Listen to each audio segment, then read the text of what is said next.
अस्सलामुअलैकुम। Horror stories के एक न्यू एपिसोड के साथ मैं हूं मज़हर मलिक।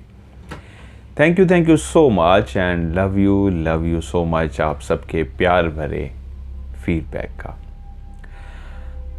आप लोग अक्सर कहते हैं कि मैं अपनी ज़िंदगी से जुड़े हुए वाक़यात भी स्टोरी में ज़रूर शामिल किया करूं। मेरी ज़िंदगी ऐसे वाक़यात से बहुत ज़्यादा भरी पड़ी है। उसकी रीज़न ये है कि एक जुनून बचपन से जो मेरे अंदर था, एक लफ्ज़ कहते हैं जिन्नात। जिन कैसा होता है, क्या बहुत खौफनाक होता है, उसको देख के क्या डर लगता है। जहाँ लोग ऐसा सोचते थे वहाँ मैं बचपन में ये सोचता था मेरे सामने जिन आए, वो जितना भी खौफनाक होगा मैं उससे डरूंगा नहीं, मैं उससे बात करूंगा और मुझे पता है वो मुझे कुछ नहीं कहेगा। सीरियसली आज आपको मैं अपने दिल की बातें बता रहा हूँ कि मुझे पता है मुझे कुछ नहीं कहेगा। वो सबको डराएगा, सबको नुकसान पहुंचाएगा, मुझे भी डराने के लिए आगे आएगा। मैं खड़ा रहूंगा, मुझे नुकसान नहीं पहुंचाएगा। बट ये होते कैसे हैं, कहाँ रहते हैं, क्या खाते हैं, इनका रहन सहन कैसा है, रस्म व रिवाज कैसे हैं, इनकी कहानियाँ, इनकी स्टोरीज़, ये बचपन से जुनून था मेरे अंदर। कितने वाक़यात ज़िंदगी में ऐसे हो चुके, और शायद आने वाली ज़िंदगी जितनी बाकी रहेगी उसमें भी पता नहीं कितने वाक़यात होने। क्योंकि आज भी जब रात होती है, घुप अंधेरा हर तरफ फैल जाता है, तो मैं आज भी बाहर निकल जाता हूँ महसूस करने के लिए उस मखलूक को।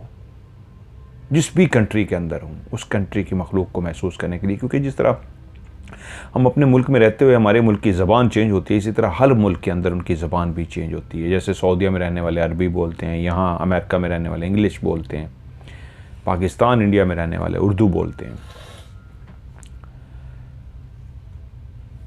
तो मैं आज एक अपनी ज़िंदगी की एक ऐसी ज़बरदस्त स्टोरी आपको सुनाने जा रहा हूँ जिसको मैं कभी नहीं भूला और ना कभी भूल सकूँगा। बहुत सारे वाक़यात, बहुत सारी स्टोरीज ऐसी आपके साथ ज़िंदगी में हुई होती हैं जो आपको कभी भूलती नहीं हैं। एक बहुत ही मोहतरम, बहुत ही प्यार वाला रिश्ता। मैंने कहा ना, मुझे बचपन से ऐसे लोगों से मिलना, स्टोरी सुनना बहुत पसंद था। उस इंतहाई नेक दिल इंसान का नाम मैं यहाँ पे फर्जी शराफत साहब रखने जा रहा हूँ। शराफत साहब एक बहुत ही अल्लाह वाले लोग हैं, हयात हैं, आज भी इस दुनिया में हैं। लेकिन ऐसा पर्दा है उनका कि वो कभी भी अपने आप को किसी पे अया नहीं करते। जो लोग भी रूहानियत में इन्वॉल्व हो जाते हैं, तो जैसे जैसे वो पढ़ते जाते हैं, अक्ल जहाँ ख़त्म हो जाती है, अक्ल की एक लिमिट है, उससे आगे अक्ल नहीं सोच सकती।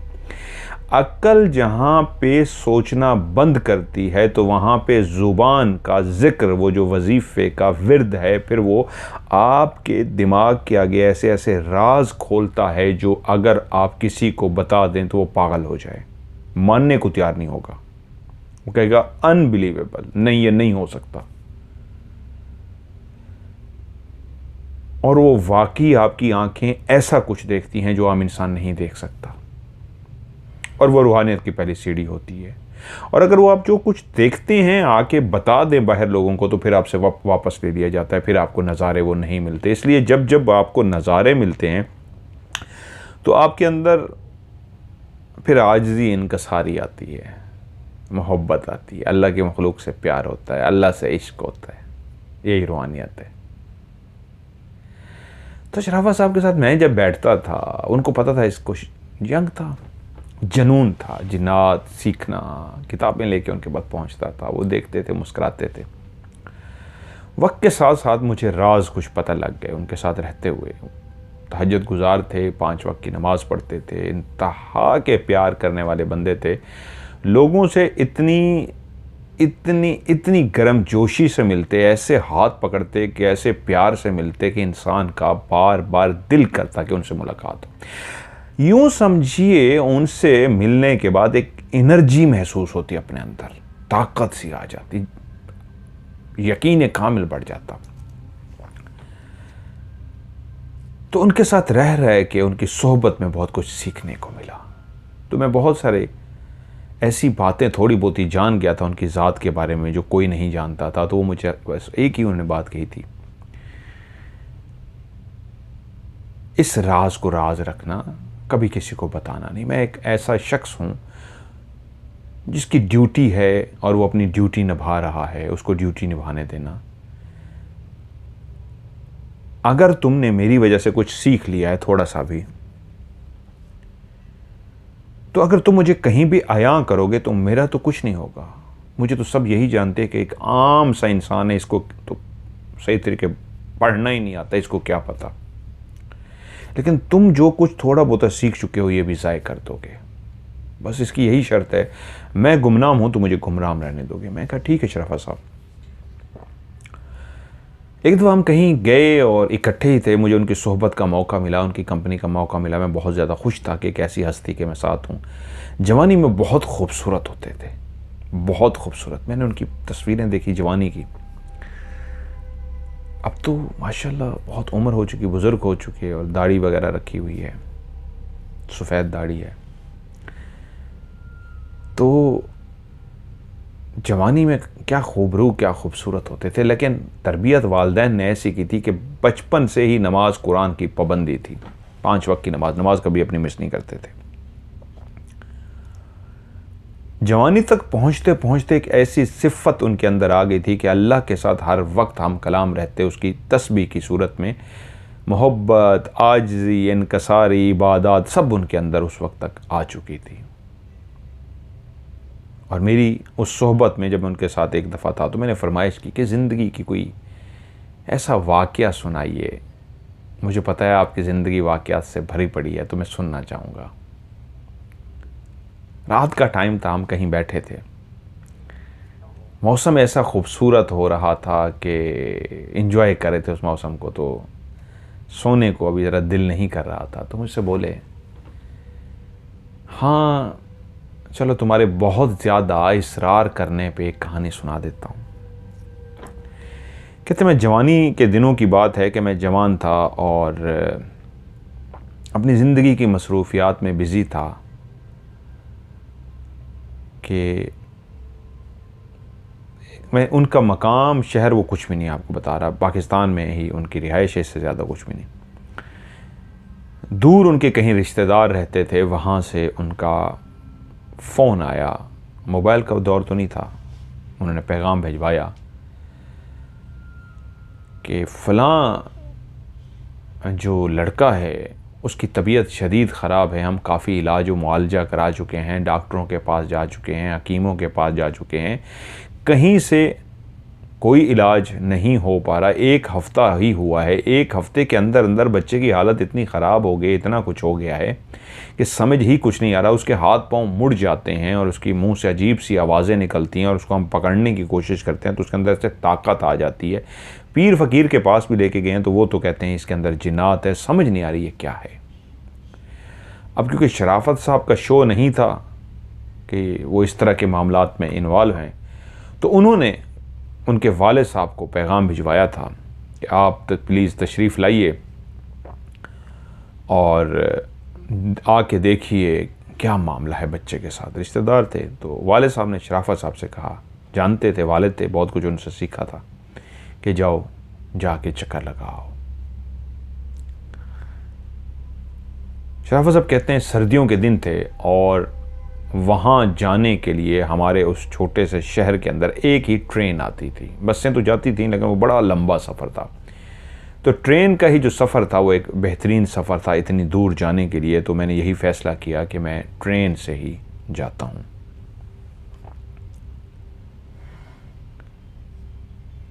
रात को तकरीबन 12, साढ़े 12 या 1 बजे के दौरान, कोई टाइम तो उसका 12 बजे का था, कभी ट्रेन 12 से कभी 12:30 कभी 1 बजे भी आती थी, कोई टाइम उसका नहीं था, वो लेट होती थी। सर्दियों की रातें थीं, ठंड पड़ रही थी बहुत ज़्यादा। तो मैंने अपने गर्म कपड़े पहने, एक छोटा सा बैग जो मैंने तैयार किया था, तो कज़न मुझे छोड़ने के लिए रेलवे स्टेशन पर पहुंच गए। जब हम रेलवे स्टेशन पे पहुंचे तो आज इतनी शदीद ठंड थी कि हमारे अलावा जो हम 2-3 लोग थे, कोई भी मुसाफिर वहाँ पे नहीं था। वो जो उस ट्रेन के लिए झंडी सी लेके, ग्रीन, हरी और रेड कलर की, वो जो दिखाते हैं ट्रेन मास्टर जो होते हैं, वो भी शायद शदीद ठंड होने की वजह से अंदर कहीं अपने कमरे में दबक कर बैठा हुआ था। ये क्या था? हम लोग जाकर बैठ गए और मैं सीमेंट के बने हुए, जो उस दौर के, आज भी बहुत सारी जगहों पे बने हुए हैं, सीमेंट के बने हुए बेंच थे। मैं उस बेंच पे हम लोग बैठ के, ठंडा यख बेंच, तो मैं अपने वजूद को ज़रा गरमाइश देने के लिए उठ के चहलकदमी करना शुरू हो गया। स्टेशन के अंदर वाली साइड पे मेरे कज़न बैठे हुए थे और ट्रैक के साथ साथ रेलवे जो ट्रैक बना हुआ था वहाँ पे मैं ऐसे वॉक कर रहा था कि मुझे आवाज़ आई दूर से, उस सर्दी की रात में ट्रेन ने विसल बजाई, हॉर्न बजाया कि मैं आ रही हूँ स्टेशन पे। तो मेरे कज़न भी उठ के मेरी तरफ आ गए कि ट्रेन आने लगी है। देखते ही देखते दूर से रोशनियाँ नज़र आने लगी, जो ट्रेन की रोशनियाँ थीं, और वो अपनी एक मखसूस स्पीड से जो दूर से आ रही थी, लगता था वो अपनी स्पीड को आहिस्ता कर रही है। छक छक छक छक छक छक छक छक आहिस्ता स्पीड कर रही है। और आहिस्ता होते होते होते वो ट्रेन बिल्कुल हमारे पास आकर रुक सी गई। कज़न बोले, ठीक है, अब तुम सवार हो, वापस आओ तो इंशाल्लाह मुलाकात होती है। स्टेशन मास्टर अभी तक नहीं आया था, या मेरी तवज्जो नहीं की, मैंने गौर नहीं किया। कज़न लोगों के साथ मैं गले मिला, बैग उन्हीं के पास था, उन्होंने बैग मेरे हवाले किया और मैं एक डब्बे के अंदर सवार हो गया। क्योंकि मैं अकेला मुसाफिर था और कोई यहाँ पे था नहीं। मैं जैसे ही ट्रेन के अंदर सवार हुआ तो ट्रेन ने दोबारा से विसल बजा दी। मेरे सवार होने के कोई तकरीबन 20-25 सेकंड के बाद ट्रेन ने विसल बजा दी, जिसका मतलब था कि ट्रेन रवाना होने लगी है। और मैं अभी तक उस दरवाजे के अंदर ही खड़ा था ताकि ट्रेन चल पड़े, मैं कज़न लोगों को हाथ हिला के खुदा हाफिज करूं और फिर जाके किसी सीट पे बैठ जाऊंगा। ट्रेन चल पड़ी और मैं वहीं खड़ा अपने कज़न को हाथ हिलाता रहा कि खुदा हाफिज, अलविदा, जल्द ही मुलाकात होती है। और ट्रेन आहिस्ता आहिस्ता अपनी स्पीड पकड़ना शुरू हो गई और आगे की तरफ बढ़ना शुरू हो गई। यहाँ तक कि ट्रेन की स्पीड तेज़ हो गई, बहुत ज़्यादा तेज़ हो गई। मुझे एहसास हुआ कि मैं क्या जनून बेवकूफ़ी कर रहा हूँ, वहीं पे अभी तक खड़ा हूँ। ऐसा क्या हुआ है कि मैं अपनी जगह से हिला नहीं हूँ। मैं जल्दी से दरवाज़ा बंद किया, शदीद ठंड से मेरा बुरा हाल था। ट्रेन ने इतनी स्पीड पकड़ ली थी, लेकिन इतनी देर में खड़े हुए पता नहीं ऐसा हुआ जैसे मेरा दिमाग बंद नहीं हो जाता। इंसान कहीं ख्याल में, किसी ख्वाबों में, किसी गहरी सोच में चला जाता है, उसको ये तक होश नहीं रहता वो कौन है, कहाँ खड़ा है, क्या कर रहा है, कुछ भी मुझे होश नहीं। मैं ऐसे खड़ा रहा, एकदम मुझे लगा कि मैं ये क्या कर रहा हूँ। शदीद ठंड से मेरी बुरी हालत। मैंने दरवाज़ा बंद किया और डब्बे के अंदर दाखिल हुआ। वहाँ ज़्यादातर सीटें खाली थीं। जो लोग नज़र आ रहे थे ठंड की वजह से, उन्होंने अपने वजूद के ऊपर चादरें डाली हुई थीं, कुछ लेटे हुए थे और जो बैठे हुए थे उन्होंने पूरे अपने चेहरों को चादरों से ढांपा हुआ था।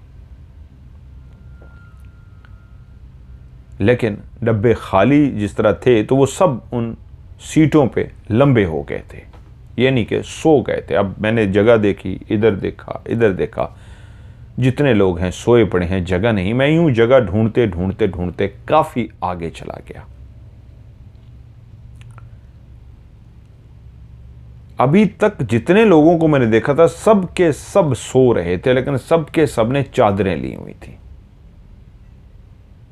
मैं चलते चलते उसके साथ ही काफी आगे जब निकला तो उस डब्बे के अंदर एक शोर सा था, इस अंदाज का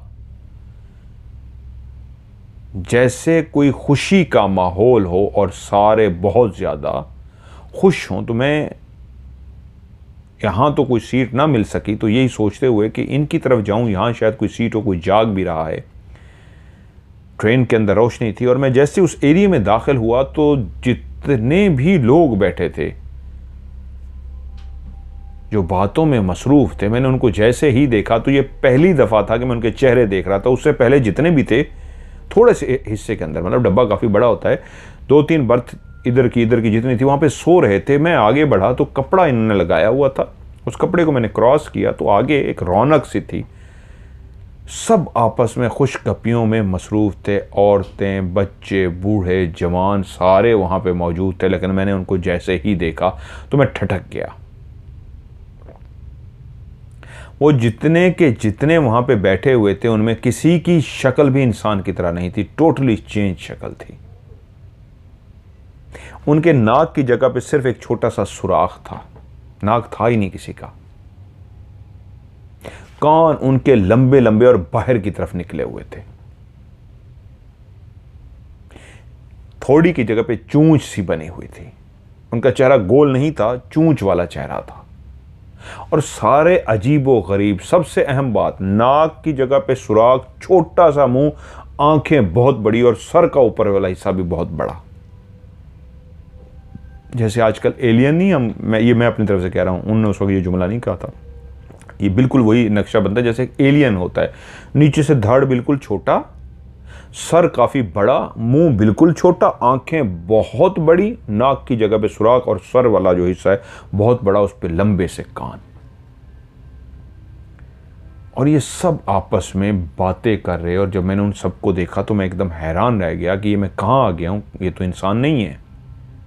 इससे पहले ऐसे अजीबोगरीब मैंने इंसान नहीं देखे। अब मैं क्या करूं? पीछे जगह नहीं है, लोग लेटे हुए हैं। यहां जो शोरगोल कर रहे हैं, गपशप कर रहे हैं, ये इंसान नहीं है, ये तो कोई और मखलूक है। कि तभी मैंने देखा उन्हीं में से एक जिसने हाथ में मिठाई पकड़ी हुई थी, बिल्कुल सामने से चलता हुआ आ रहा था। तब मेरे उसकी पाँव के ऊपर निगाह पड़ी। उसके पाँव इंसान की तरह नहीं थे, जैसे जानवर के लंबे पाँव होते हैं, जिस तरह बिल्कुल वैसे थे जैसे बतख के पाँव नहीं होते आगे से, या मुर्गी के पाँव होते हैं। नहीं, मुर्गी के नहीं, बतख के बीच में वो जुड़े होते हैं। बतख के तो बिल्कुल अलग होते हैं, डक जिसको बोलते हैं। बतख की तरह उसके बड़े बड़े पाँव थे और वो ऐसे पाँव रखता हुआ आया और बिल्कुल नीचे हड्डियाँ थीं उसका, यानी जो वजूद था पूरा, उस पे कपड़े जरूर थे, चिपके हुए कपड़े, लेकिन ऐसा वजूद जो सिर्फ हड्डियां थी, उस पे गोश्त नहीं था। और वो मिठाई लेके सीधा मेरे पास आया और कहा, मिठाई खाइए। मैं उनसे सवाल ना कर सका, उससे ना पूछ सका ये किस चीज़ की मिठाई है और आप लोग कौन हैं, क्योंकि मैं अभी तक परेशान और कंफ्यूज खड़ा हुआ था, समझ कुछ भी नहीं आ रही थी। तो मैंने मिठाई की तरफ हाथ नहीं बढ़ाया तो वो मुझसे बोला, दोबारा से मुखातिब हुआ। एक दोस्त ने मुझे कहा मिठाई उठाइए, मैं चुप खड़ा रहा, तो वो दोबारा से मुखातिब हुआ, ये मिठाई आपके लिए है, हमारे सरदार की बेटी का निकाह है और खुशी खुशी में ये सारी बारात जा रही है। तो अभी निकाह हुआ नहीं है, क्योंकि आप इसमें शामिल हो गए हैं, आप आ गए हैं, तो प्लीज़ मिठाई लीजिए, बराहे करम मिठाई लीजिए। मैं बारात के लफ्ज़ से समझ गया कि ये जो शादी है इसका मतलब है ये जिन्नात की शादी है। इस ट्रेन के अंदर जितने भी सवार हैं सारे जिन्नात हैं, ये इंसान नहीं हैं। अब मैं फौरी तौर पे अलर्ट हो गया, बात को समझ भी गया। मैंने फौरी तौर पे एक मिठाई उठाई और जैसे ही उसको मैंने मुंह में रखा तो इतनी लजीज मिठाई, इतनी लजीज मिठाई, मैंने ज़िंदगी में इससे पहले लजीज मिठाई नहीं खाई थी। मैं वो खा गया। मैंने फौरी तौर पे दूसरी उठाई और वो मुस्कुराया और मुझसे बोला, ये आपके लिए है। और मैं एकदम चौंक पड़ा, उसके मुंह की तरफ देखा, वो जितना बड़ा थाल लेके खड़ा था, मुझसे मुखातिब हो रहा था कि पूरा थाल ही तेरा है। और जितनी लजीज वो मिठाई थी, मैं अगर पूरा थाल भी खा जाता तो मैं खा सकता था। और मैंने थाल की तरफ देखा, उसके मुंह की तरफ देखा, इस अंदाज में जैसे मैं कह रहा हूँ भैया मैं पूरा कैसे खाऊंगा। तो वो फिर से बोला, आप खा सकते हैं। शक्ल बिल्कुल उसकी भी उन्हीं की तरह थी, लेकिन एक बोलने का जो लहजा था, जो बोलने का अंदाज था, वो बिल्कुल नॉर्मल इंसान की तरह था। लेकिन एक चीज उसकी आवाज के अंदर थी, बोलते हुए ऐसे लग रहा था जो उसकी आवाज के अंदर खड़खड़ाहट है, जैसे कोई पाइप के अंदर बोलता है ना, पाइप मुंह में रख के कोई बोलेगा, ऐसी थोड़ी सी खड़खड़ाहट उसकी आवाज के अंदर थी। क्लियर थी, समझ आ रही थी, लेकिन फिर भी खड़खड़ाहट थी। भारी गला था उसका। और वो अब थाल मेरे हाथ में तो नहीं दे सकता था, तो मुझसे बोला, मेरे साथ आ जाइए।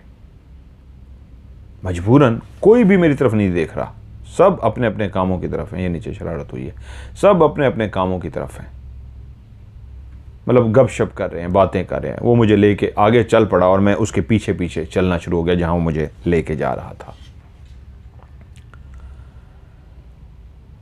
जैसे ही वो आगे एक जगह पे गया तो एक पूरी बर्थ खाली पड़ी हुई थी। मुझे कहता है प्लीज तशरीफ रखिए।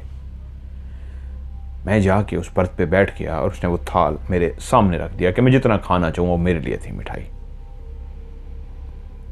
उसने थाल रखा और वापस चला गया। अब मैं उस जगह पे बैठ गया, मिठाई मेरे सामने और मैं एकदम परेशान हो चुका हूँ। या खुदाया ये कैसा माजरा है। मैं अपनी उस ठंड को भूल गया, उस सर्दी को भूल गया। हाँ, कुछ समय ऐसे ज़रूर गुजरे थे मुझ पे कि दरवाजे के अंदर खड़े हुए मैं जब अपने कज़न को हाथ हिला रहा था तो जैसे ही स्टेशन से वो दूर हो गए, गाड़ी ने चलना शुरू कर दिया और चलते चलते काफ़ी आगे आ गई तो फौरी तौर पर मुझे दरवाज़ा बंद करके आके बैठ जाना चाहिए था। लेकिन मैं खड़ा रहा ऐसे कि जैसे खड़े खड़े दिमागी तौर पे गायब सा हो गया। और जब ट्रेन ने पूरी स्पीड पकड़ ली, तेज हो गई, तब मुझे एकदम से होश आया कि मैं क्यों खड़ा हुआ हूं। तब मैंने दरवाजा बंद किया और अंदर दाखिल हुआ था। ये सारी बात मैं सोच रहा था। मैंने जिस शहर जाना है उसी ट्रेन पे मैं बैठा हूं, लेकिन इस ट्रेन पे जिन्नात सवार हैं और मेरे पीछे जिस जगह मैं बैठा हूं मेरे आमने सामने कोई नहीं है, लेकिन साथ वाली कुर्सी जो है वो भी खाली है, क्योंकि ट्रेन की इसी तरह होती है, आमने सामने एक बर्थ होती है और उधर सिंगल सिंगल कुर्सी होती है। तो वो सिंगल सिंगल कुर्सी खाली थी जिस बर्थ पे मैं बैठा था और आगे भी वो दोनों खाली थी, आमने सामने, ऊपर वाली भी खाली थी, पीछे सारे वही जिन्नात बैठे थे। जब ये मुझे एहसास हो गया कि जिस ट्रेन पे मैं सवार हूँ इस ट्रेन पे जिन्नात बैठे हैं, तो दिल की धड़कन तो इंसान है, तेज़ होती है, लेकिन डर नहीं लगा इस तरह के मैं डर जाऊँ, खौफजदा हो जाऊँ, बेहोश हो जाऊँ, नहीं। वालिदैन ने तरबियत इस तरह की थी, बहुत सारे वज़ाइफ किए थे। मैंने ऐसे एक और मिठाई का पीस उठाया खाने के लिए और जब मैंने बाहर खिड़की की तरफ देखा तो मैं हैरान रह गया। ट्रेन की स्पीड इतनी तेज़ हो चुकी थी जैसे वो हवा में उड़ रही हो। ट्रेन की वो आवाज़, जो इंजन की आवाज़ आती है, बाकायदा वो मेरे कानों को सुनाई दे रही थी, लेकिन इतनी तेज़ थी कि शायद वो ट्रेन जो हमारे पाकिस्तान में ट्रेनें चलती हैं वो इतनी तेज़ नहीं चल सकती। तवज्जो करने पे, गौर करने पे बाहर से ट्रेन के इंजन की आवाज़ इतनी आई जैसे वो हवा में उड़ रही है। उसकी स्पीड इतनी तेज़ हो चुकी थी, चक चक चक चक चक चक चक, इतनी तेज़ कि मैंने बाहर गौर करने की कोशिश की। अंधेरा था बाहर, क्लियर मैं नहीं देख पा रहा था, लेकिन कहीं कोई दिया, कोई रोशनी, कोई लैंप, कोई बल्ब, कुछ भी नज़र आता तो वो इतनी तेज़ी से गुजरता जिससे मुझे अंदाज़ा होता था ट्रेन की स्पीड बहुत ज़्यादा है।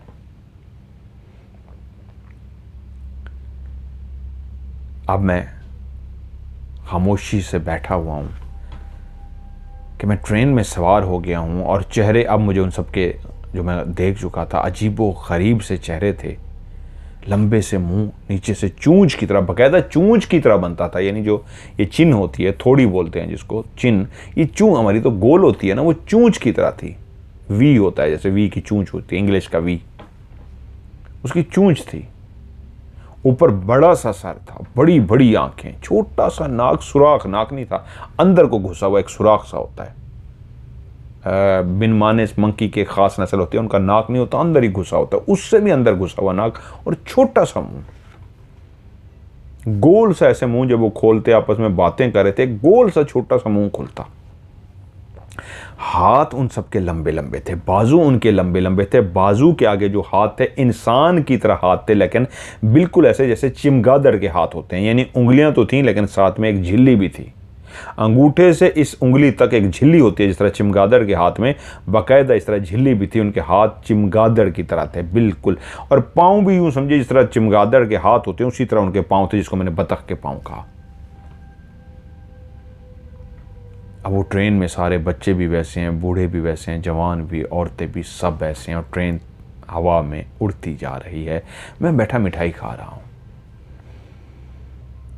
काफ़ी देर ट्रेन इसी तरह चलती रही। टिकट चेक करने के लिए जो आता है वो मेरे पास नहीं आया।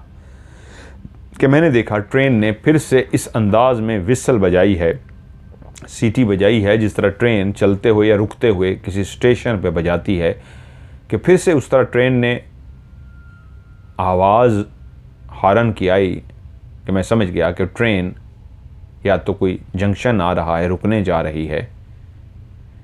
कि उसी लम्हे वो जो उड़ती हुई ट्रेन की स्पीड थी, इंतहाई तेज़ ट्रेन थी, अब वो स्लो होना शुरू हो गई। उसकी स्पीड आहिस्ता आहिस्ता आहिस्ता स्लो हो गई, यहाँ तक कि रुकते रुकते रुकते एक जगह पे ट्रेन रुक गई।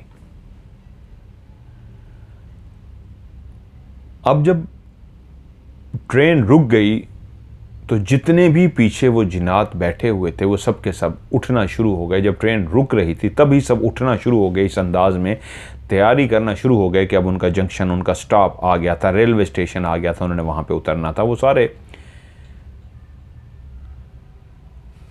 आहिस्ता आहिस्ता खड़े होते गए और जैसे ही गाड़ी रुकी तो वो उतरना शुरू हो गए।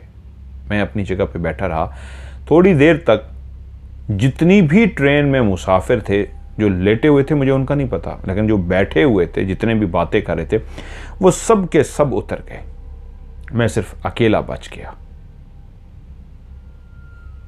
जब वो सारे उतर गए तो वो शख्स जिसने मुझे, वो जिन जिसने मुझे मिठाई दी थी, वो दोबारा से मेरे पास आया और मुझसे बोला, आइए। तो मैं उससे पहली दफ़ा मुखातिब हुआ। मैंने कहा, नहीं, ये मेरा स्टॉप नहीं है, मैंने तो वहाँ जाना है। तो मुझसे बोला, ये ट्रेन बस अब यहीं रुकेगी, इससे आगे नहीं जाएगी, आप प्लीज़ तशरीफ़ ले आइए मेरे साथ। जब उसने ये जुमला कहा कि ये ट्रेन यहीं रुकेगी, आगे नहीं जाएगी, मेरे साथ तशरीफ़ ले आइए, तो मैं एक बात तो समझ गया, जितनी तेज़ी में ये ट्रेन उड़ी है, जितनी तेज़ी से ये चली है और जिस तरह ये मुसाफिर थे, चलो मैं तो ये समझा था जिन्नात की बारात है, बैठी उतर जाएगी, लेकिन अब वो कह रहा था ट्रेन यहीं तक ही आई थी, इससे आगे ट्रेन नहीं जाएगी। मैं समझ नहीं पाया। मैं अभी भी चुप करके बैठा रहा। वो खड़ा हुआ ये फ़िक्र जुमले क्या है कि मेरे उठने का इंतज़ार कर रहा था और मैं वहीं पे बैठा रहा। तो फिर मुझसे मुखातिब हुआ, बाहर सब आपका ही इंतज़ार कर रहे हैं, क्योंकि आप आएंगे तो सब रवाना होंगे, आपका इंतज़ार हो रहा है। तो मैं एकदम चौंक गया। अब मुझे एहसास दिलाया गया था कि बाकायदा मेरा इंतज़ार हो रहा है। जैसे जब मैं दाखिल हुआ था किसी ने मेरी तरफ देखा नहीं था, तवज्जो नहीं दी थी, अपने अपने उसमें बिज़ी रहे थे। अब वो मेरा इंतज़ार कर रहे थे, ये मुझे एहसास दिलाया गया। तो मैं अपनी जगह से उठ गया, परेशानी में क्या करूं। तो मुझसे कहा गया, आपका बैग हमने ले लिया, आप आइए। वो मेरा बैग भी उठा चुके थे, मुझे पता ही नहीं लगा।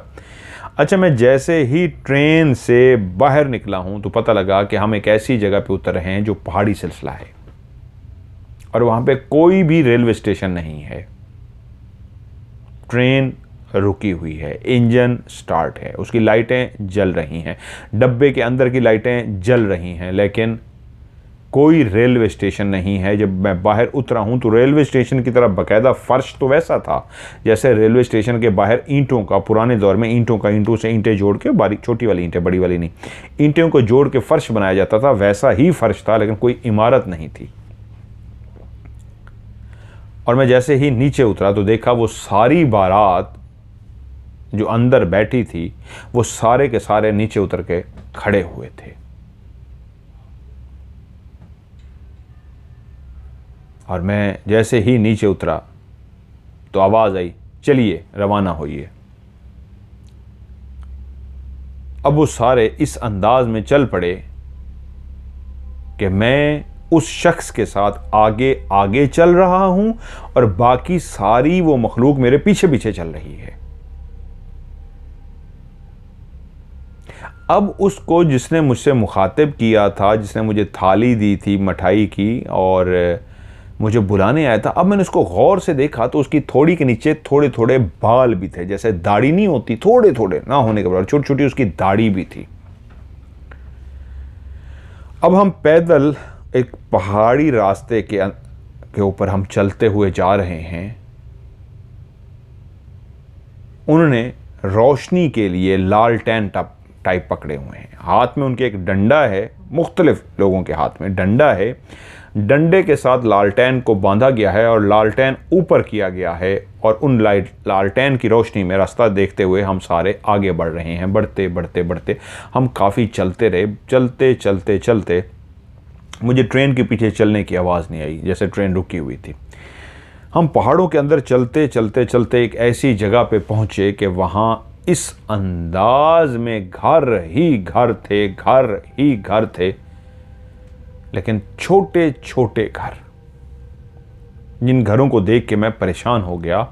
वो इतने छोटे घर थे कि सिर्फ एक दरवाजे की जगह थी, और अगर इंसान की चारपाई डाली जाए तो एक चारपाई भी उसके अंदर मुश्किल से डल सके, इतने छोटे घर। और बनाए कैसे गए थे, उसको मुझे उर्दू में उसको क्या बोलते हैं, वो एक सराइकी में मुझे उसको आता है, एक स्टिक टाइप होती है, उसको कभी कलम उसके काटे जाते थे। इंडियन पाकिस्तान तो लोग जान जाएंगे, यूरोप अमेरिका वालों को शायद प्रॉब्लम होगी। जब हम तख्ती लिखते थे ना, तो एक कलम एक होता था, कलम वो हमें बना के दिया जाता था या बना बना मिलता था, एक खुशखती के लिए होता था कलम, उसी लकड़ी का बनता था। काना बोलते हैं उसको मेरे ख्याल में, काने से शायद लोगों को पहचान जाए। तो वो काने से हम तख्ती लिखते होते थे। तो वो जो काने होते थे ना, वो लंबे लंबे उगते होते हैं। उसकी अक्सर छतें डलती हैं घरों के अंदर, जो देहात में लोग होते हैं।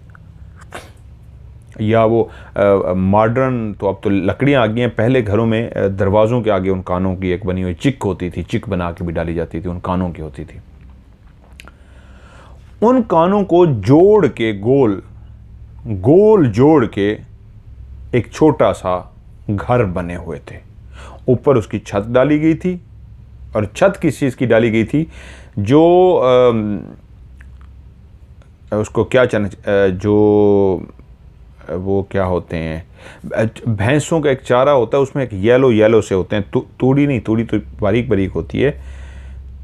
मतलब एक छत बनाई गई थी और वो गोल से बने हुए थे। एक दरवाज़ा था लकड़ी का और वो गोल सा बना हुआ था, और इतना कि उसके अंदर एक चारपाई डाल सके, उसकी छत डाली गई थी। मैं हैरान रह गया, सारे एक ही शक्ल के बने हुए। ये एक बस्ती थी, एक आबादी थी उन्हीं मखलूक की, जहां के उनके घर थे। वो मुझे लेके जब उस बस्ती के अंदर दाखिल हुए, तो बाकायदा तौर पे हम चलते हुए उन्हीं घरों के बीच में से, दरवाजे उनके बंद थे, चलते चलते चलते हम एक ऐसे घर के सामने पहुंचे जो इन्हीं की तरह तो था, लेकिन थोड़ा सा बड़ा था। यानी इतना बड़ा कि उसके अंदर एक चारपाई की जगह पे 2 चारपाइयाँ डल सकती थी, छोटा सा, लेकिन बाकायदा इन बाकियों से इतना बड़ा था कि एक ही जगह 2, यानी कि अगर सबका सिंगल था तो ये साइज़ में थोड़ा सा डबल था। हमारे इंसानों के लिए तो फिर भी ना होने के बराबर था कि 2 चारपाइयाँ ही नहीं आ सकती। किसी ने देखा हो ना अगर, तो मैंने कहानी भी सुनाई है, चोलिस्तान राजस्थान में गोपा बनाते हैं रेत के अंदर ना, वो जो रहने वाले हैं उसको गोपा बोलते हैं, गोल सा बनाते हैं गोपा, तकरीबन गोपे की तरह के वो घर बने हुए थे।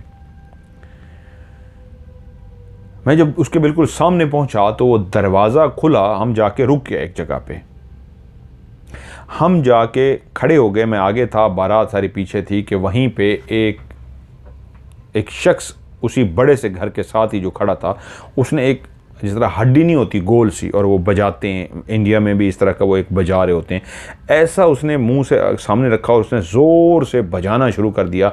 जैसे ही वो ज़ोर से बजा तो जितने भी घर थे उनके दरवाजे खुलने शुरू हो गए और उनमें से लोग निकलना शुरू हो गए। इस अंदाज में निकलना शुरू हो गए जैसे खुशी की लहर दौड़ गई हो,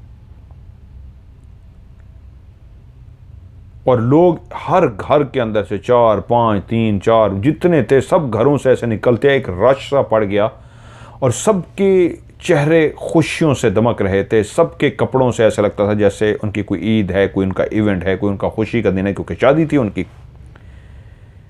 लेकिन ये बहुत ज़्यादा घरों से निकल के आया। जिस घर के हम सामने खड़े थे उसका आखिर में दरवाज़ा खुला, और उसके अंदर से जो निकला वो कद में इन सब से बहुत ऊंचा था। इनके कद होंगे कोई 6 फुट, 8 फुट, 10 फुट, मुख्तलिफ कद थे, 6, 8, 10।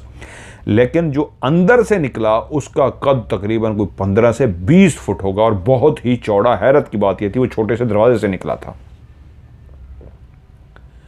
और उसने एक सर पे कुछ चीज़ जो पहन रखी थी, उस पे पहनी हुई चीज़ के ऊपर बाकायदा सींग थे। मुझे ऐसे लगा पहनी हुई है, अल्लाह बेहतर जाने, या वो उसके जेन्युइन सींग थे या उसने पहन रखे थे। बाकायदा गोल से सींग थे उस बड़े से सर के ऊपर।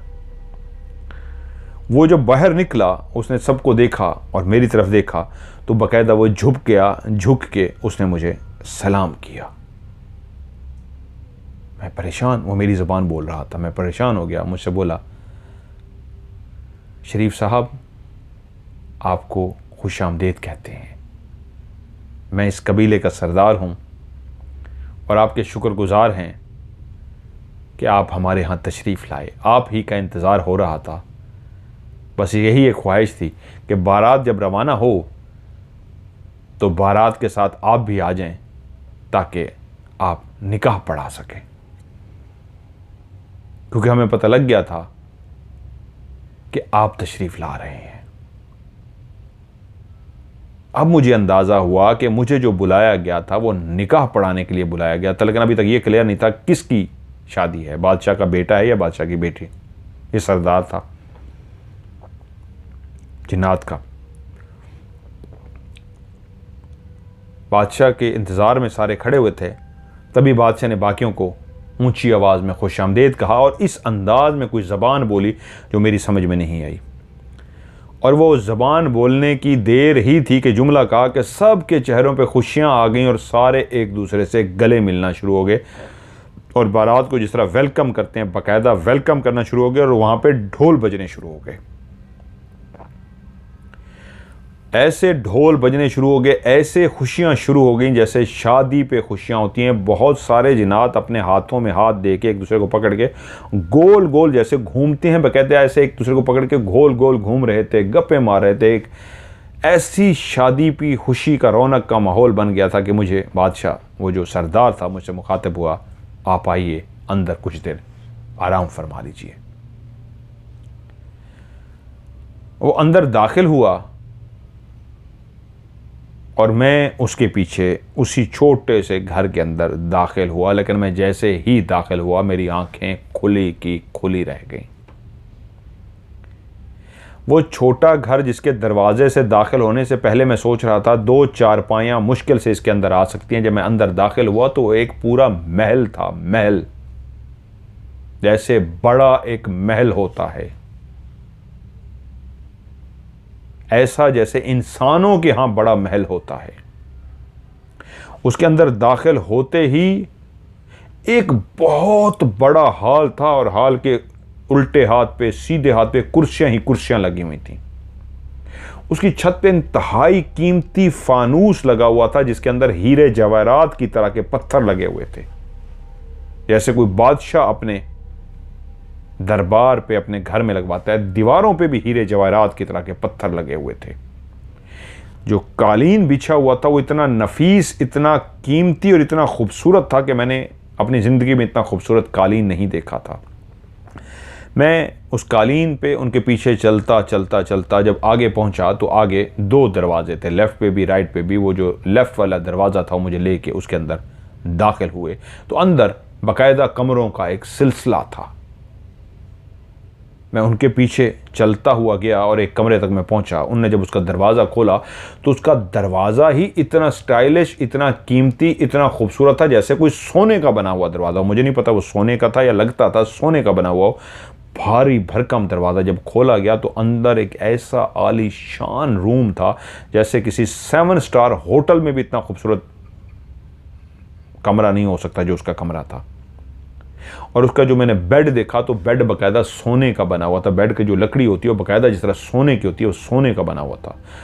मखमली उसके ऊपर कपड़े बिछाए गए थे, पर्दे जो लगे थे वो इतने खूबसूरत और मखमली थे। उस कमरे को मुझे देख के लगता था कि ये इस जहां का नहीं किसी और जहां का कमरा है।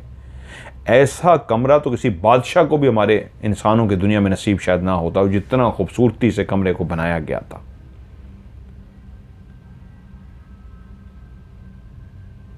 मैं वहाँ पहुँचा, बाकायदा जिस तरह इंसानों के लिए बाथरूम बनाया जाता है उसी कमरे के आगे उसी तरह बाथरूम बनाया गया था, अटैच था जो उसके साथ। मुझे ऐसा लगा कि मैं किसी बहुत बड़े महंगे 7 स्टार होटल के कमरे में आ गया हूँ। उसका बाथरूम है, बिल्कुल मैं अंदर गया, बाथरूम इस्तेमाल किया, बाहर आया तो बाहर जब मैं पहुँचा, मुंह हाथ धो के फ्रेश होके बाहर आया तो बाहर एक खाना जिसके अंदर मुर्गन, मटन, बीफ, भुनी हुई सारी चीज़ें थी। मुर्गी थी भुनी हुई, बाकायदा बकरे की बड़ी रान होती है जो, पूरी वो भुनी हुई रखी हुई थी।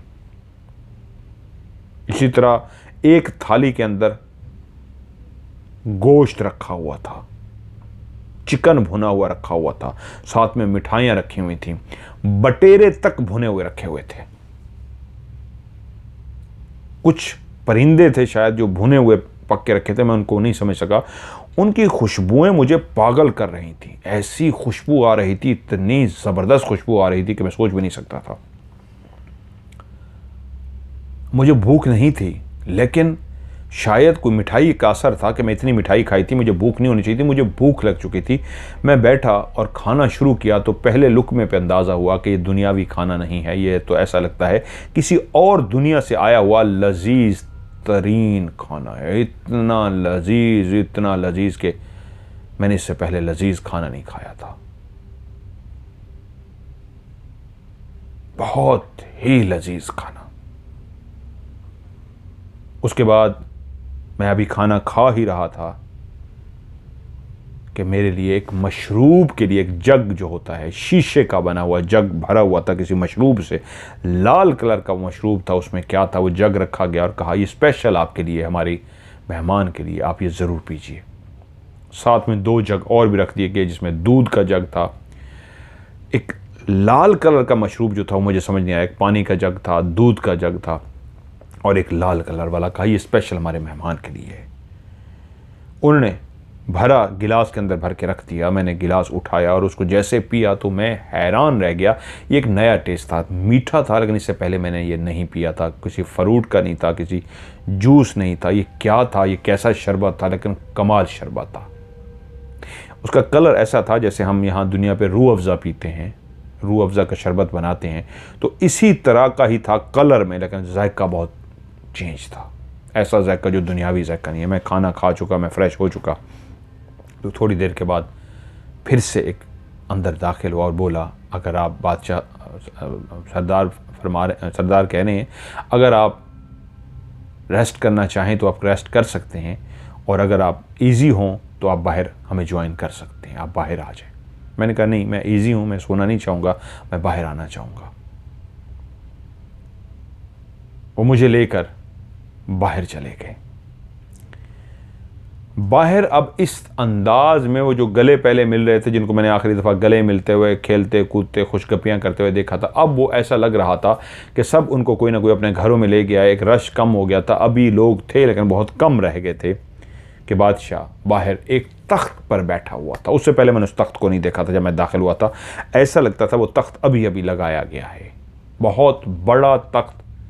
उसके अंदर से रोशनियाँ निकल रही थीं, ऐसे जैसे कीमती लाल, सुर्ख, याकूत, मरजान, नीलम, इस तरह के जिस तरह पत्थर होते हैं ना, ऐसे पत्थरों से जुड़ा हुआ था और उस सोने का बना हुआ तख्त था और उसके ऊपर बादशाह बैठा हुआ था। ये एक बड़ा तख्त था, लेकिन उसके साथ एक बादशाह के उल्टे हाथ पे भी, एक सीधे हाथ पे भी उसी तख्त की तरह बनी हुई छोटी लेकिन सिंगल बंदे के लिए कुर्सियां 2 रखी हुई थी। एक तरफ 2 कुर्सियां थी, एक तरफ सिंगल कुर्सी थी। जब मैं बाहर आया तो बादशाह मुझे देख के मुस्कुराए और कहा, आइए तशरीफ़ रखिए शराफत साहब। उन्होंने इशारा किया अपने जहाँ पे 2 कुर्सियाँ पड़ी हुई थी उस साइड पे, और मैं जाके एक कुर्सी पे बैठ गया। थोड़ी देर के बाद बादशाह ने फिर सामने खड़े हुए उस शख्स को कुछ कहा और उसने कहा, गर्दन झुकाई, ठीक है बादशाह।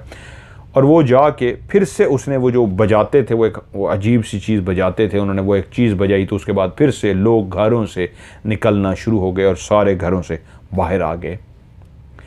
इस दफ़ा मैंने देखा काफ़ी ऐसे थे जिनके कद काफ़ी लंबे थे, लेकिन वो बहुत कम थे।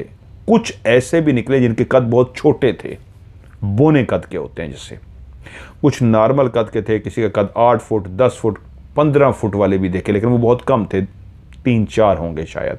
बादशाही था जिसका कद सबसे ऊंचा था और जिस्म सबसे बड़ा था, लेकिन बाकी जितने भी थे सब पतले पतले चमगादड़ों की तरह हाथ, चमगादड़ों की तरह पाँव, ढांचा था, गोश्त था उनके जिस्म पे, लेकिन ऐसे जैसे हड्डी पे, जैसे एक हड्डियों का ढांचा और उसके ऊपर सिर्फ एक तह हो छोटी सी, बस नज़र ना आ रहे।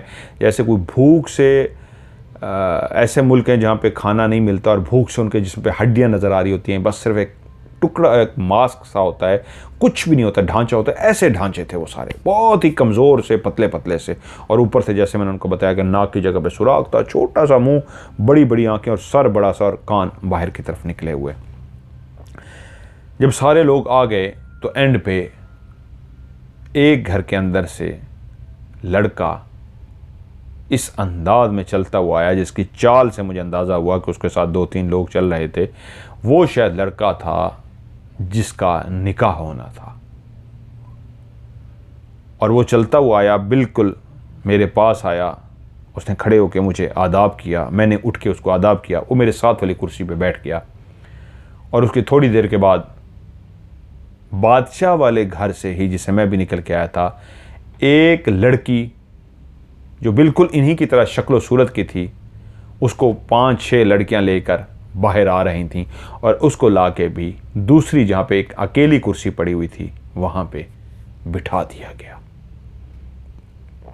उसने बाकायदा इंसानों की तरह का दुल्हन का लिबास पहन रखा था, लेकिन सफ़ेद कलर का, लाल कलर का नहीं, सफ़ेद कलर का। उसने गहने पहन रखे थे, उसने जेवरात पहन रखे थे, लेकिन चेहरा उसका भी बिल्कुल वैसा था, उन्हीं लोगों की तरह, बादशाह की तरह, आम लोगों की तरह जो जिन्नात के चेहरे थे। अब मैंने बहुत सारी औरतें जो पहले भी देखी थी, अब भी देखी, तो वो सारे उस ग्राउंड के अंदर जमा हो गए। बादशाह ने कहा, शराफत साहब, अगर आपकी इजाज़त हो तो निकाह शुरू किया जाए। मैंने कहा जी मैं तैयार हूँ, बिल्कुल शुरू किया जाए। तो उन्होंने कहा अगर आपको बुरा ना लगे तो बिस्मिल्लाह कीजिए। यूं लड़का मेरे साथ बैठा था, लड़की बादशाह के परली साइड पे बैठी थी। मैंने बादशाह की इजाज़त से, बाकायदा इस तरह निकाह पढ़ाते हैं मुसलमानों की तरह, मैं तो मुसलमानों वाला निकाह पढ़ा सकता था, और मैं कैसा निकाह पढ़ाता, डर की वजह से पूछ भी नहीं पा रहा था कि उनसे क्या पूछूं, ये डर ना जाए, माइंड ना कर जाए। जितनी इज़्ज़त प्रोटोकॉल मुझे दे रहे थे बादशाह के बाद, तो लग रहा था सबसे मैं ही ख़ास बंदा हूँ। तो मैंने बाकायदा निकाह पढ़ाया और नाम वगैरह मुझे बता दिए गए। यहाँ पे उन्होंने मुझे भी नाम बताया, लेकिन मैं यहाँ पे नाम नहीं बताऊँगा। तो लड़के का मैंने नाम और उसके वालिदा का नाम जिस तरह मुखातब करते हैं उसको बोला, क्या आपको ये लड़की कबूल है? तो उसने कहा कबूल है, 3 दफ़ा कबूल है। फिर इसी तरह वहीं बैठे बैठे, मैं अपनी जगह पे बैठे बैठे मैंने ऊंची आवाज़ में उस लड़की से पूछा, क्या आपको कबूल है? तो लड़की ने भी कहा कबूल है। मैंने कहा दुआ के लिए हाथ उठाइए। सब ने दुआ के लिए बाकायदा हाथ उठा लिए। तब भी मुझे उनके हाथ क्लियर नज़र आए, चिमगादड़ की तरह के अजीब व गरीब से हाथ उनके अंदर, झिल्ली थी हाथों के अंदर, जिस तरह 3 उंगलियां होती हैं और झिल्ली होती है, ऐसे हाथ। मैंने दुआ कराई, एक दुआ हो गई, और उसके बाद फिर से मिठाई बांटी गई, और एक खुशी का मुबारक हो की आवाज़ें आई। अच्छा, उनकी ज़बान और थी, आपस में जब वो बोलते थे वो ऐसे चिरचिर अजीब सी ज़बान बोलते थे जो मुझे पल्ले नहीं पड़ती थी, लेकिन मुझसे जब भी कोई मुखातिब होता था वो क्लियर एक उर्दू में मुखातिब होता था, लेकिन आवाज़ एक जिस तरह मैंने पहले कहा ना, एक पाइप से निकलती हुई आवाज़, इस तरह की आवाज़ थी, लेकिन क्लियर समझ आती थी। सारे मिलना शुरू हो गए और सारा कुछ हो गया, और उसके बाद फिर बाकायदा तौर पर एक ज़ोरदार ढोल बजाया गया, और बहुत सारे लोग जिस तरह डांस नहीं करते, एक झूमते हैं, छलांगे मारते हैं, तो बाकायदा वो छलांगे मार रहे थे। उनके नाचने का शायद अंदाज़ यही था। उन्होंने एक दूसरे के हाथ पकड़े हुए थे, पहले मैंने उनको गोल घूमते देखा था, इस दफ़ा उन्होंने हाथ पकड़े हुए थे और छलांगे मारना शुरू हो गए। कुछ लोगों ने एक बड़ा सा गोल दायरा बनाया, और गोल दायरा बना के एक दूसरे के हाथ पकड़ के वो बाकायदा ऊंची ऊंची छलांगे मार रहे थे। कुछ 2-2, 3-3 थे जो छलांगे मार रहे थे, और ये खुशी का इजहार था जो उस शादी पे इस तरह किया जा रहा था। निकाह हो चुका था, एक रौनक सी लगी हुई थी। ये जिन्नात की शादी थी। मैं बैठा सोच रहा था, और मेरे दिल की कैफियत अजीब सी थी कि मेरी ज़िंदगी का एक पहला अनोखा राज था जो मुझ पे खुल रहा था कि एक और मखलूक भी है जिनको जिन्नात कहते हैं, लेकिन आज उसकी शादी में बैठा मैं निकाह पढ़ा रहा था। वो घर जितने छोटे से थे, अब मुझे एहसास हुआ था बज़ाहिर वो छोटे से, अंदर दाखिल होने पे महल थे, बड़े बड़े घर। और उसके बाद बादशाह ने मुझसे कहा, आप हमारी पूरी शादी अटेंड करेंगे, रुखसती के बाद हम आपको आपके घर तक पहुंचा देंगे। वो सारे खुशियों में इस तरह मसरूफ़ थे कि थोड़ी देर के बाद एक शख्स आया, उसने आके बादशाह के कान में कुछ कहा और बादशाह ने सर हिलाया और उठ के बादशाह अंदर चला गया। मैं वहीं पे बैठा रहा। सब अपने उसी तरह डांस में, उछल कूद में मसरूफ़ थे कि थोड़ी देर के बाद मुझे पैगाम आया कि बादशाह हुज़ूर आपको अंदर बुला रहे हैं। मैं उठा और उनके पीछे चलता वो अंदर गया तो वो जो हॉल कमरा आता था शुरू में बड़ा सा, वहीं पे बादशाह बैठे हुए थे।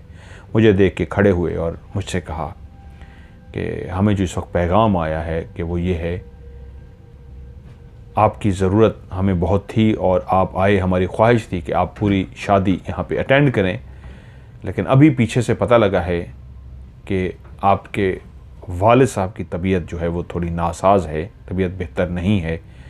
तो अगर आप जाना चाहें फ़ौरी तौर पे तो हम आपके जाने का एहतमाम कर सकते हैं, और अगर आप रुकना चाहें तो इस शादी को जब तक ख़त्म नहीं होती आप अटेंड कर सकते हैं।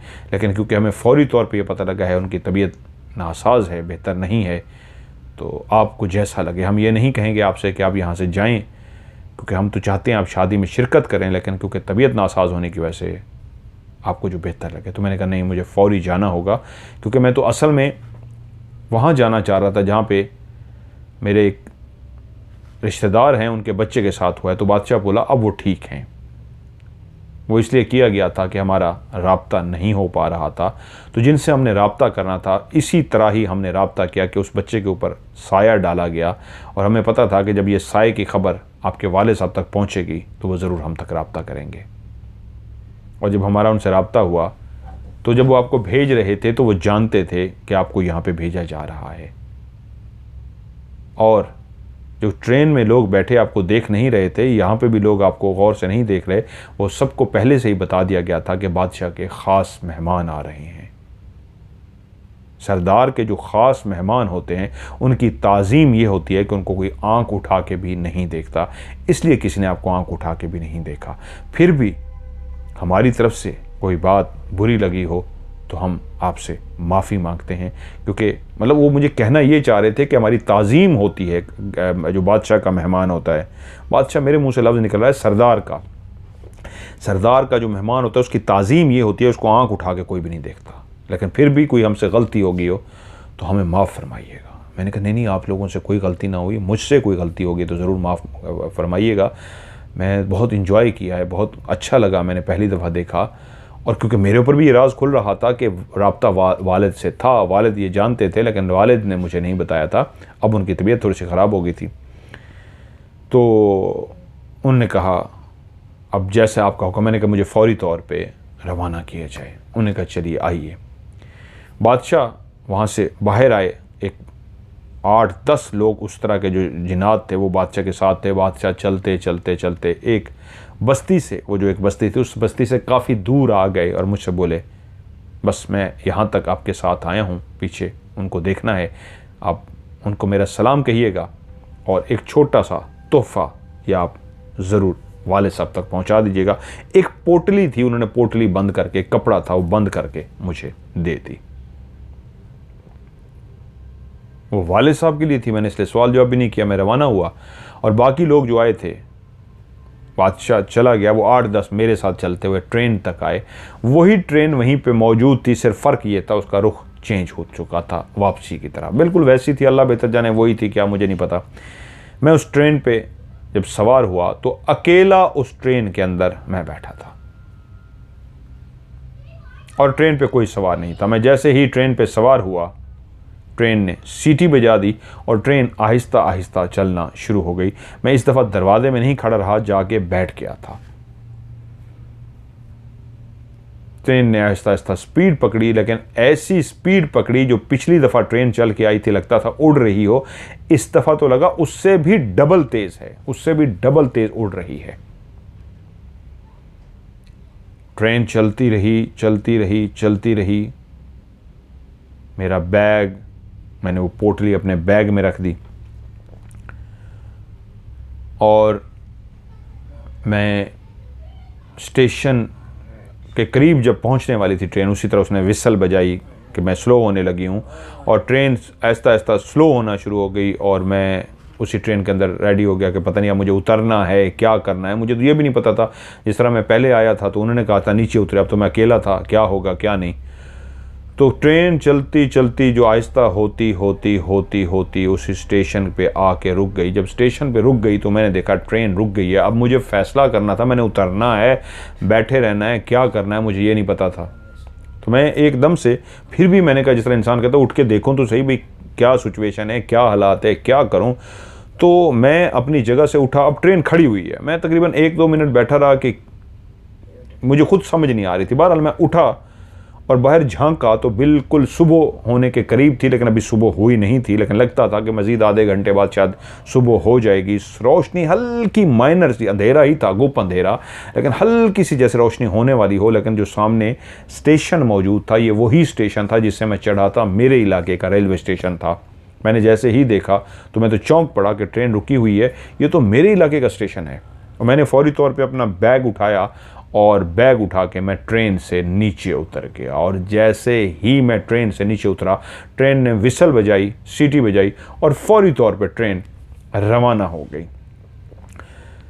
मैं चलता हुआ स्टेशन के अंदर गया तो कज़न लोग जो मुझे छोड़ के गए थे वो वहाँ पे कोई भी नहीं था, मैं अकेला था। खैर मैं नीचे उतरा, सीढ़ियाँ उतरी, उसकी सीढ़ियाँ थी स्टेशन की, मैं सीढ़ियाँ नीचे उतरा और चलता हुआ कुछ आगे गया। फिर मुझे एक सवारी मिल गई, मैं सवारी पे सवार हुआ और सवारी पे सवार होकर चलते चलते सवारी ने मुझे घर पहुंचा दिया। और जब मैं घर पहुंचा तो पता लगा वालिद साहब हस्पताल में हैं, उनकी सेहत जो है बेहतर नहीं है, दिल की उनको तकलीफ़ हुई थी। और मैं सामान वहीं छोड़ के फ़ौरन अस्पताल भागा वालिद साहब की तरफ। और जब वहाँ पहुँचा तो वो एक इंतहाई निगहदाश्त की उसमें थे, लेकिन डॉक्टर ने कहा मसला सीरियस है, दुआ कीजिए वो ठीक हो जाएंगे। मैं बहुत शदीद परेशान हो गया, वालिद के लिए दुआ करता रहा और अल्लाह ने रहमत की कि वालिद साहब की तबीयत संभल गई और वो ठीक हो गए। 1-2 दिन के बाद वो शिफ्ट भी हो गए वार्ड में। और जब मेरी उनसे मुलाकात हुई तो मुझे देख के मुस्कराए और कहा परेशान तो नहीं हुए। मैंने कहा जी मैं शुरू में तो हुआ था, बहुत ज़्यादा झटका भी लगा, लेकिन फिर मैं संभल गया। उन्होंने कहा मैं इसलिए ही तुम्हें भेजा था कि मुझे पता था कि मैं बेहतर फील नहीं कर रहा, मेरी तबीयत ठीक नहीं है और मुझे जिस तरह अंदर महसूस हो रहा था उसको मैं महसूस कर गया था कि मेरी हालत ऐसी नहीं मैं सफ़र कर सकूं। इसलिए मैंने उनको पैगाम भिजवा दिया था कि मेरा बेटा आ रहा है। उन्होंने मुझे बुलाया था तो तुम्हें भी कुछ ज़िंदगी में सिखाना था, कुछ बताना था, तजर्बा कराना था। तो मेरे बेटा ये भी एक दुनिया है, ये भी लोग हैं। तुम्हारे दिमाग में बहुत सारे सवाल होंगे, ज़रूर तुम्हारे मैं हर सवाल का जवाब दूँगा। बस ये याद रखना ये तुमसे आगे भी ज़िंदगी में रब्ता रखेंगे, ये आगे भी तुम्हें आना जाना रहेगा। वो जो कराची वाले कज़न की तबीयत ख़राब थी वो बिल्कुल ठीक है अब, वो इसलिए ही किया गया था कि मुझसे रब्ता नहीं हो पा रहा था। मैं अपने कमरे में जहाँ पे बैठ के पढ़ाई करता हूँ वहाँ पे मैं नहीं जा पा रहा था। मेरे ये जो दर्द पिछले दिनों से चल रहा था, मैं पढ़ाई नहीं कर पा रहा था, कुछ इस तरह के मामलात थे कि मेरा रब्ता नहीं हो पा रहा था। मुख्तसर ये वालिद ने बताया। मैंने उनसे कहा, बेचैन था काफ़ी सवाल करने के लिए, तो वालिद साहब ने सिर्फ सिंपल मुझे जवाब दिया, जिस ट्रेन पे तुम सवार होके गए हो ये कोई इंसानों की ट्रेन नहीं थी। अल्लाह ने इस मखलूक को इतनी ताकत दी है कि जो भी आपकी आँखों को दिखाना चाहें ये दिखा सकते हैं, लेकिन वो हकीकत में नहीं होगा। तुमने बिल्कुल सफ़र किया है, तुम गए हो एक ट्रेन पे सवार होके गए हो, लेकिन यूँ समझो वो तुम्हारी नज़रों का धोखा था। लेकिन जब तुम वहाँ पे पहुँचे, तुमने जिस गाँव को देखा ये उनका कबीला था, इन कबीलों के अंदर ये रहते हैं, ये इनका कबीला सिस्टम होता है। और वो वाकई कबीले का सरदार था जिसकी बेटी को निकाह पढ़ाना था, उनकी ख्वाहिश थी मैं पढ़ा सकूँ। और मैंने बता दिया मेरी तबीयत की नासाजगी की वजह से बेटे को भेजा, तो उन्होंने आपको वेलकम किया।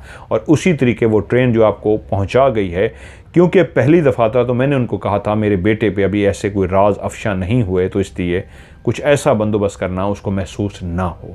वरना ऐसा भी हो सकता था कि अगर ये आपका हाथ पकड़ के ले जाते, आपको हाथ पकड़ते, तो ये आपको उड़ा के ले जाते और उड़ा के आपको वहाँ पे पहुँचा देते। लेकिन क्योंकि आपका पहला तजर्बा था और आपको अंदाज़ा नहीं था, इस वजह से उन्होंने आपकी आंखों को जो दिखाया, वो ट्रेन, वो सारा कुछ दिखाया और दिखा के आपको वहाँ पे पहुँचाया। वो जो बारात आपने देखी है वो बारात थी, उसने पहुँचना था, लेकिन उस बारात ने ट्रेन के ज़रिए नहीं जाना था, उड़ के ही जाना था। आपके लिए वो सारा बंदोबस्त किया गया। वक्त के साथ साथ ये सारे हाथ जो राज हैं, ये बातें हैं, ये सारी आप पे खुल जाएंगी। ये याद रखना, ये एक ऐसी मखलूक है जो नेक भी हैं, बद भी हैं, मुसलमान भी हैं। जिनसे तुम मिल के आए हो, ये अल्लाह के नेक मुसलमान जिन थे। ये जो कबीले का सरदार था, ये अल्लाह का नेक एक मुसलमान जिन्नात कबीले का सरदार है। बहुत ही रहमदिल, बहुत ही प्यार करने वाला, बहुत ही ख्याल रखने वाला, और मेरा बहुत पुराना इनके साथ एक ताल्लुक़ है।